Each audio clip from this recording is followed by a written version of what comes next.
Snake. I ain't never seen it. The Super Mario Maker head ass. Let's see what he got. It's like he's been talking about it to everyone, and not a soul has believed him. But if there's anywhere to show it off, I guess like really deep into the Dubs bracket of Overclocked 2 is at least a good play to show it off. Hey, and I feel like as far as characters go, this might be the better pick when you have Ness on the field at least. You got Ness on the field to cape that ass down.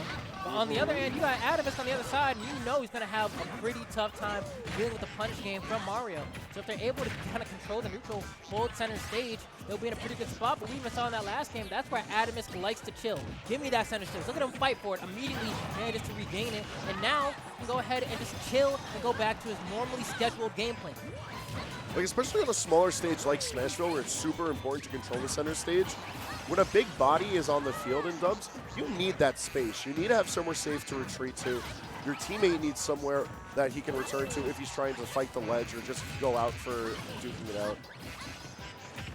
I'm actually really curious about how they managed to start things off on Smashville. I feel like all things considered, like blue team wouldn't want a start like this. Definitely not going to want to start like that. Okay. See Kool-Aid going on stage, trying to from the edge guards, and I think that's one of the defining characteristics of Kool-Aid's play. Which I always say, if Kool-Aid's on the screen, expect him to go off stage every single time. Because it just takes one time to get the edge guard for it to be worth it. He's a brave man. He knows the extent of his character, and Lucina is absolutely no slouch when it comes to the offstage play. And he's one of the few Lucinas that I've seen use Dolphin Slash aggressively as an edge guard option. He'll just go off stage, brawl with you, then Dolphin Slash into the stage, try to stage fight you over and over and over until you miss that tag. It's an extremely fast move, so it makes sense to use. Although, I'm not sure if blue team in this situation is going to give Wade a lot of an opportunity to play nice off stage. Oh. Like, a lot of these scrambles that have broken out throughout game one have been really messy. Oh, that kill? Woohoo! Like one-on-one? Take right. those. Get him off stage. Nice immediate target switch to Atomsk. Almost gets the hand off Kool-Aid, and he dunks him too. It's going to be a lot of damage from Pelca. You see DarkMatter leaving Atomsk out to dry for Pelca to go ahead and extend this grab conversion. Good DI from DarkMatter, staying alive, trying to return back into the mix, save his teammate, pull some pressure off. They break off into the 1v1s, and I think that's really smart for blue team in this particular situation, just because like you don't want to afford the scramble if you try to stick a 2v1 against any member of red team. Both Mario and Lucina are great at like turning situations from bad to great. Okay, no interrupt. Right into. Oh, that was beautiful. Kinda It does cute. mad damage. Oh no. Oh, it managed to hit. Was able to shield it, but the hurt box is still extending. That's actually wild. I don't know if he did it on purpose, but that was one of the smartest things we've seen thus far. Okay, there we go. The wild Gordo's on the field. Ain't gonna hit nobody though. But just want to get a little fun on the That side. hammer will, though. How the heck did this happen? They were up by so much 10 seconds ago. Life comes at you fast. Facts? Oh, back air? Oh, I thought he was gonna hit him, bro. He has no jump. Has to recover high. Still has no jump. I think it's gonna take too long for him to go for a back throw here. Remember when I said that things were looking messy? Oh, no. Okay. I don't blame him for going for it. That's a Yeah, really like high. 160, like, you know, I'm thinking it's gonna kill. And now he's looking for probably a rogue back air. Hello? Excuse me? Yeah? Dog, you good? All right. Dubs play is the funniest. I swear. You see like the dark recesses of someone's mind in doubles play. Because it's either the best they've ever played or they'll make like the most careless of mistakes. Damn. That's it's hard to deal with. That game one was just a mess, but it's going to be blue team who manages to take it out on top. Yeah, honestly, consider me surprised. I did not expect that to be the case there. I was looking around. I saw Pelca had like 2 stocks, Kool-Aid had 1, and Atomsk was at like 150, but he ended up living for so long. I'm trying to get Eduardo. Eduardo! Eduardo! Papi!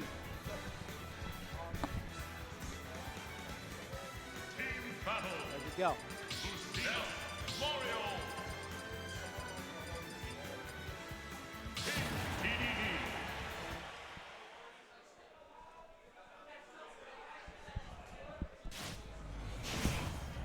We're going back into it.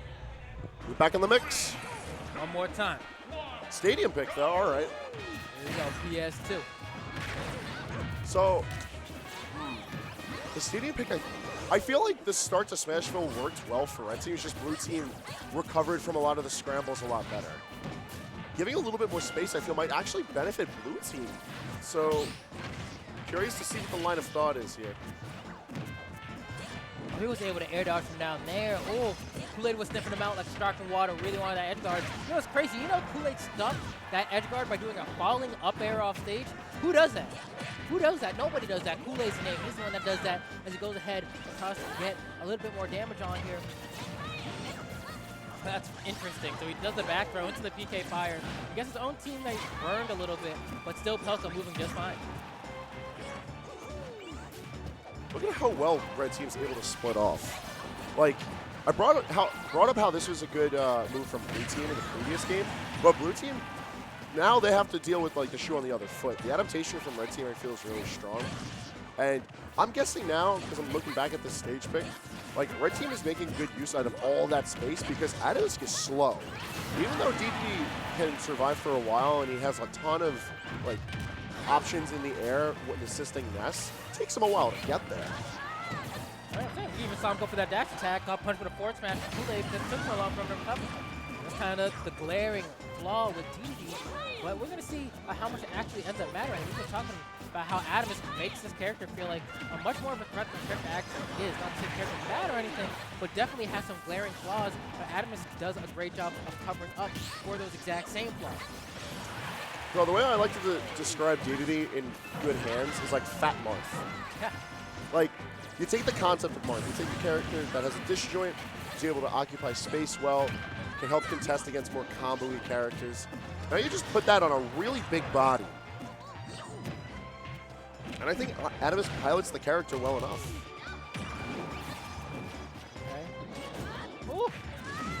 Great thing that Pelca decided to shield there. That could have been very bad for him, taking a little bit of damage though. But we're looking all right here as we move forward with this game too. More extended combos coming up from Pelca, hitting both members of the blue team even. We're just going to ladder the entire squad.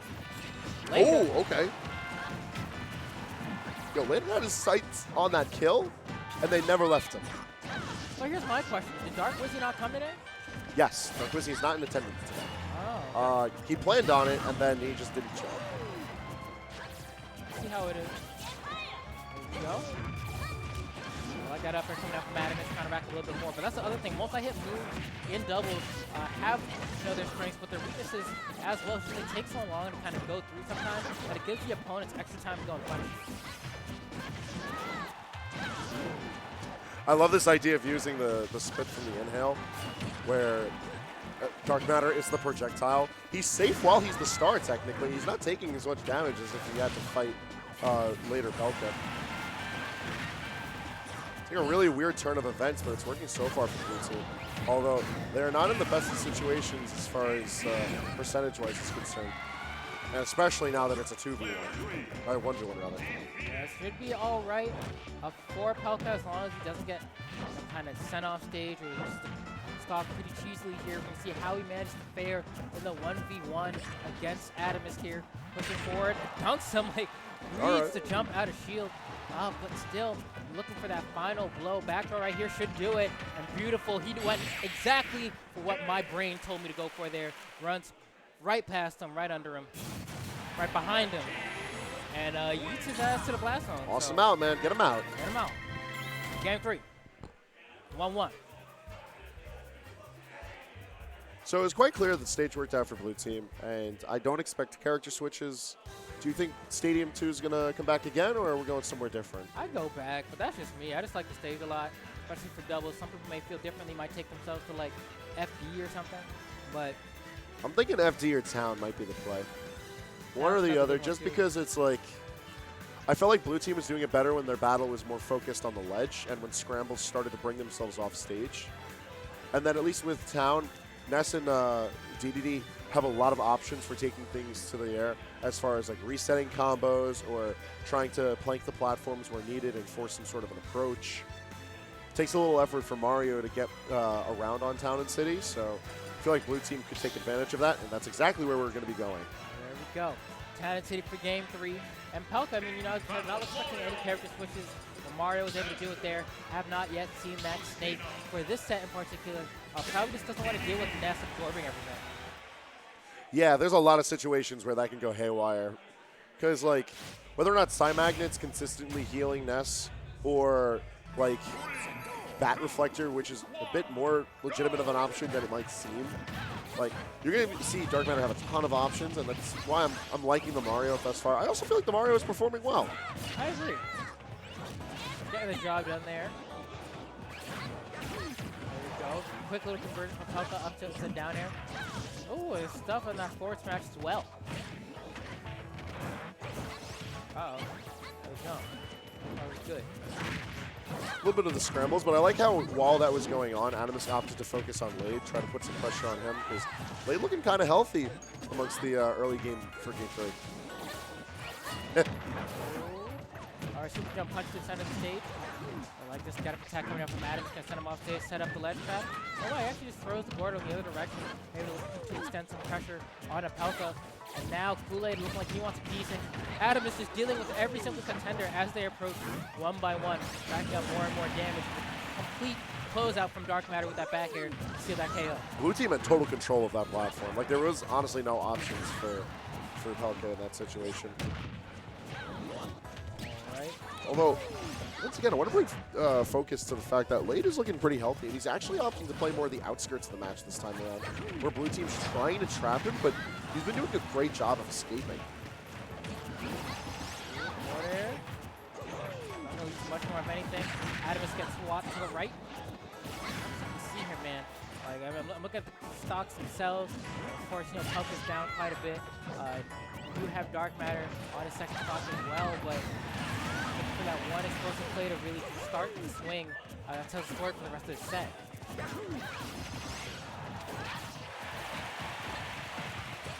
Okay, even stocks this time around. I feel like things have been a bit more slower paced in this game 3, and I don't know if that's because it's a bit more space or because it seems like red team is trying to opt for the slower play here. Like, take a little bit more leisure in the interactions that occur, set things up to a lot more simple with ledge play. And, like, all things considered, it's working out nicely for them, but I feel like as the pressure builds up, the blue team's going to be able to benefit more from that. You see DarkMatter just roll up to Lade? Yeah. Like, super slow? Roll up slow, Lade.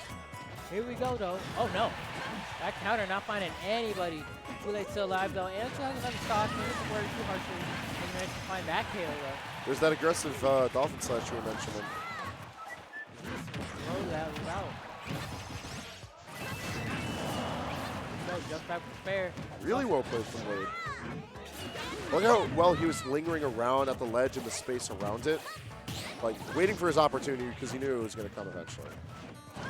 That type of patience isn't, like, rewarded as well these days, I feel. But it's nice when it comes through. The blue team here, and the red team, both represent on the last stock of the blue team, is a decent chunk more damage. We're going to see how it is here. How Lade tries to sit here and get this extra damage packed in. I mean, you see the throw of Atomsk to the left side. I won't get too much from there. You can see he really just wants to get this Ness off stage. That back air, finally enough to close it out. And now Atomsk, all by his lonesome, 91% against Mario and Lucina. Some really strong capabilities to convert. God, hits him with the Pug West. He'll do it again, too, right? Oh, definitely. It's a solid enough confirm. I'm actually surprised Pelca just didn't go for jabs, but I guess that's all they're going to need for game 3. And I like that as well, that very last sequence that we saw. I think it was a down tilt that started to get off. Went to a tech scenario. We immediately saw Pelca run forward to cover the tech away, and then Lade ran forward to cover tech in place. So then, guess what we got? We got all techs covered there except for a tech to the left, really. If Lade had stood still, he would have been able to cover that, but he was able to go ahead and just close it out. Right. Now, I'm going to make a bold statement here. And while Atomsk picks into his Wario, which I know he's been practicing this a bit more, I actually feel like this might be like check for blue team. because Red Team, regardless of the fact that like the stage pick, I feel it works out really well for Blue Team. Like Red Team has just been opting for very simple but effective play. Like they single target really well. They execute their plan solidly. Like it works beat for beat so well. We even see it right away in Game 4.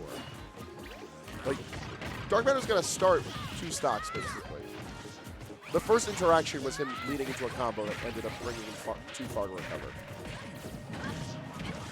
Oh, it's just like a sync even. He's a fully charged forward smash from Kool-Aid, but just you can see that Pelca's holding the right side, throwing out just back airs, and just scooping everyone. He's racking up so much extended damage. Another forward smash from Kool-Aid to go ahead and secure that KO as well. But man, like that was another DarkMatter stock. DarkMatter really about to vanish. Like, did he even get to play? Yeah, no, this Game 4. Oh my God, Pelca.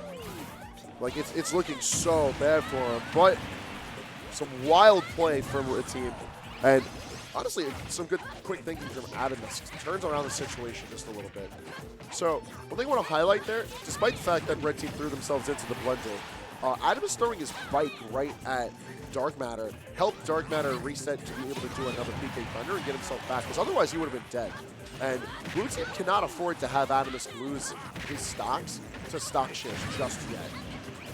He could just explode, though. I don't really know how he just exploded. Man, Pelca, every single time I've seen Pelca get a hit with this Mario, he's been able to extend it to at least 2 or 3 more. He's really just been able to rack in that damage, cash out every single time. And it doesn't even seem to matter really much for the character. It's go back here off stage. DarkMatter, gone. It's going to be his 4th stock, and now both members of Blue Team are down to the final stock. And despite what we were saying before, I mean, if you look at the stocks, Red Team is barely ahead. Yes, but like I feel like as far as the pacing of the match goes, it's on Red Team's behalf. Like a lot of this, it feels like it's on Pelca's play. And while he is going to be on his last stock now, bringing us to a much closer situation we've seen from the rest of Game 4, I still feel like it's a lot of Pelca and Wade dictating where the battles take place. And any bit where Blue Team tries to make the battle even, it's from them just having good situations to turn reversals. It's not so much them like outplaying.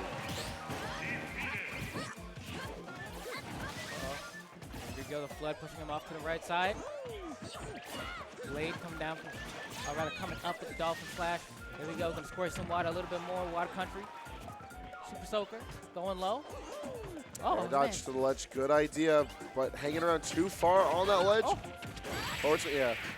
How didn't even look like the sword hit him? Like, you know what I mean? It goes so far forward, but I mean, easy killed him with the clap. swish. Like, what happened?